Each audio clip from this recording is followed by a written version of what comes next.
Après l'étude du paratexte, on va étudier l'auteur de la pièce, le genre de la pièce et le contexte historique de la pièce. Donc c'est autour de l'œuvre. Commençons d'abord par la biographie de Jean Anouilh. Jean Anouilh est un écrivain et dramaturge français. Il est né à Bordeaux le 3 juin 1910 et il est mort à Lausanne, en Suisse, le 3 octobre 1987. Parmi ses œuvres, on peut citer Le bal des voleurs, Pauvre, Bétos ou Le dîner de tête. Ce sont des comédies. Ainsi, Eurydice, Antigone et Médée, des œuvres théâtrales ayant une tonalité dramatique ou tragique. Deuxièmement, l'origine du théâtre et ses formes. D'abord, le terme théâtre vient du grec théatron et signifiait le lieu où l'on regarde. Alors, le théâtre est avant tout un espace de spectacle.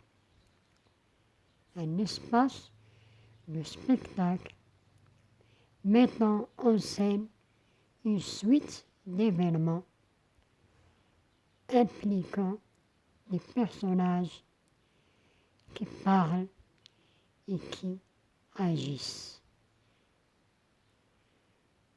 L'origine du théâtre. Le théâtre est né en Grèce au VIe siècle avant Jésus-Christ, lors de fêtes pour célébrer le dieu grec Dionysos.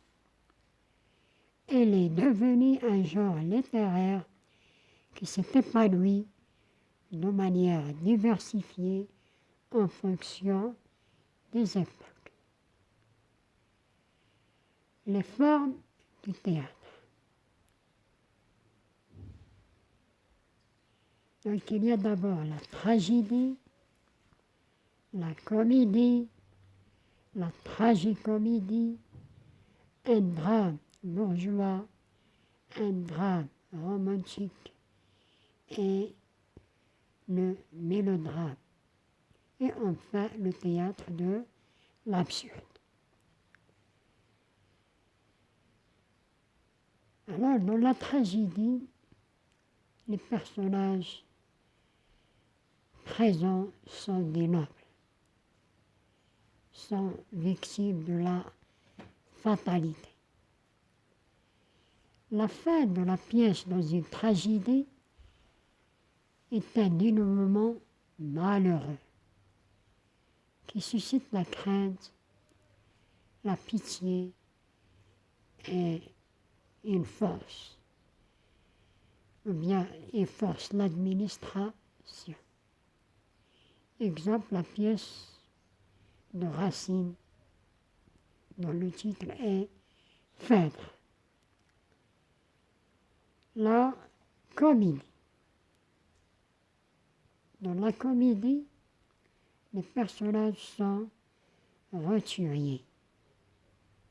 Ils ne sont pas des nobles, qui surmontent des obstacles liés à leur condition sociale ou à leur caractère. La fin est un dénouement souvent heureux. Exemple, la pièce de Molière, Les Fourberies de Scapin. Dans la tragicomédie, les registres sont mélangés et le dénouement est heureux. Exemple, la pièce de Corneille, Le Cid. Un drame bourgeois. Alors, le drame bourgeois, c'est pathétique. Et ça, souvent, a une portée morale. Donc, il s'agit d'un genre sérieux. Exemple, Entretien sur le fils naturel de Diderot. Le mélodrame. Le mélodrame oppose les bons et les méchants. Exemple, on ne badine pas avec l'amour de Musset. Enfin, le théâtre de l'absurde. Ce genre de théâtre remet en cause la construction dramatique traditionnelle. La place de l'action et les fonctions des personnages. Exemple, En attendant Godot de Samuel Beckett.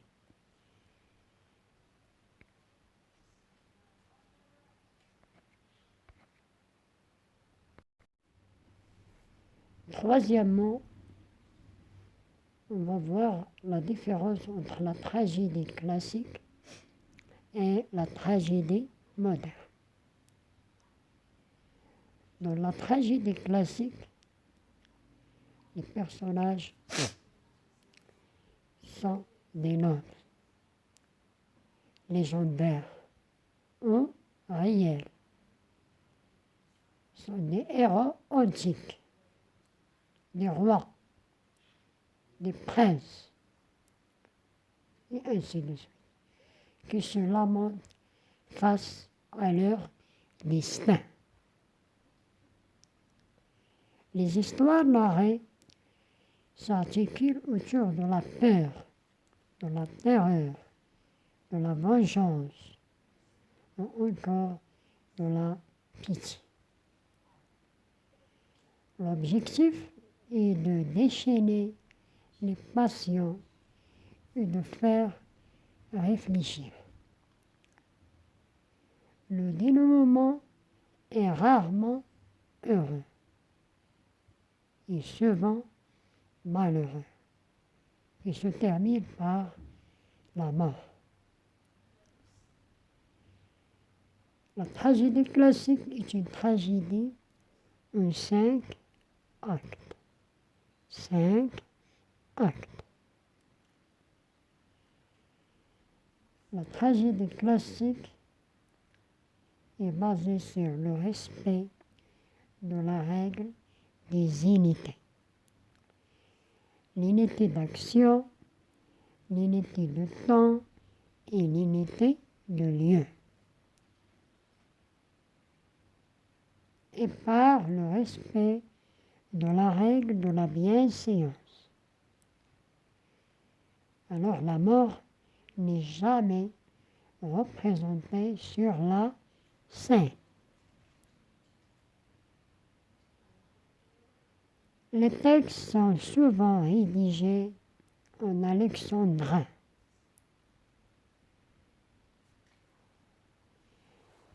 Parmi les dramaturges de ce genre, il y a Pierre Corneille et Jean Racine. La tragédie moderne.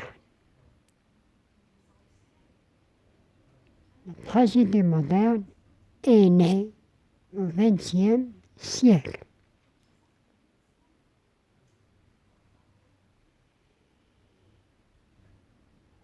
Parmi ses principes, on trouve le refus des contraintes classiques. Il est caractérisé souvent par le mélange entre le drame romantique, la comédie et la tragédie.